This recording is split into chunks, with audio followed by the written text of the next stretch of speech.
తిరుపతిలో సిపిఐ ఆధ్వర్యంలో కలెక్టరేట్ ముట్టడి కార్యక్రమం నిర్వహించారు. తుఫాన్ బాధితులను ఆదుకోవాలని ప్రభుత్వానికి వ్యతిరేకంగా నినాదాలు చేశారు. ఈ సందర్భంగా హెలికాప్టర్లో తిరిగి సీఎంకి రైతుల కష్టాలు ఎలా తెలుస్తాయన్నారు సిపిఐ జాతీయ కార్యదర్శి నారాయణ. మిచాంగ్ ప్రభావంతో 18 లక్షల ఎకరాల్లో పంట నష్టం జరిగిందని, కరువు, అధిక వర్షాలు రైతాంగాన్ని అతలాకుతలం చేశాయన్నారు.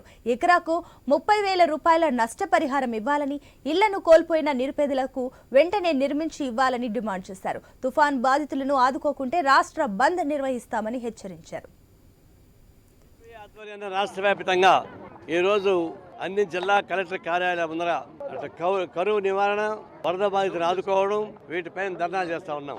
మేము ఊరికే ధర్నా చేయడం కాదు, దాదాపు రాష్ట్రంలో ఉన్నటువంటి అన్ని జిల్లాలలో రాష్ట్ర పార్టీ నాయకత్వాన టీములుగా బయలుదేరి అన్ని ప్రాంతాలు పర్యటించింది. నేను కూడా తడ, చుళ్ళూరుపేట, నెల్లూరు దాకా మనం తిరిగాం. అక్కడ కళ్ళారు చూసాం. వరి పైరు నెల పోతే పంటకు వచ్చేస్తుంది, అది మొత్తం మునిగిపోయి మగ్గిపోయింది. ఇప్పుడు నీళ్ళు లేకపోతే పైరు కాదు, అది వరి మొత్తం పోయింది. తర్వాత చేపల చెరువులు పోయినాయి, నిమ్మ తోటలు పోయినాయి, వాణిజ్య పంటలు పోయినాయి, ఇవన్నీ పండ్ల తోటలు కూడా పోయినాయి. దాదాపు 18 లక్షల ఎకరాలలో ఈ తుఫాను బాధిత సంబంధించిన సమస్య జరిగిపోయింది. వర్షం లేని చోట కరువు వెళ్తాండ వాడుతూ ఉంది. కర్నూలు, అనంతపూరు ఆ ప్రాంతాల్లో కరువు విపరీతంగా ఉంది. అందువల్ల కరువు, అధిక వర్షాలు రెండూ కలిసి రైతాంగాన్ని హతాకుతం చేసి పారేసి ఇప్పుడు ఆదుకోకపోతే సాధ్యం కాదు. ఒక్కొక్క ఎకరా కనీసం 30,000 రూపాయలు మినిమంగా ఖర్చు అయింది. మిరప తోటకైతే ఇంకా ఎక్కువ ఖర్చు అయింది. అయినా సరే ఎకరాకు 30,000 రూపాయలు ఎక్కడ ఇవ్వాలని చెప్పేసి గుడిసెలు మొత్తం పోయినాయి.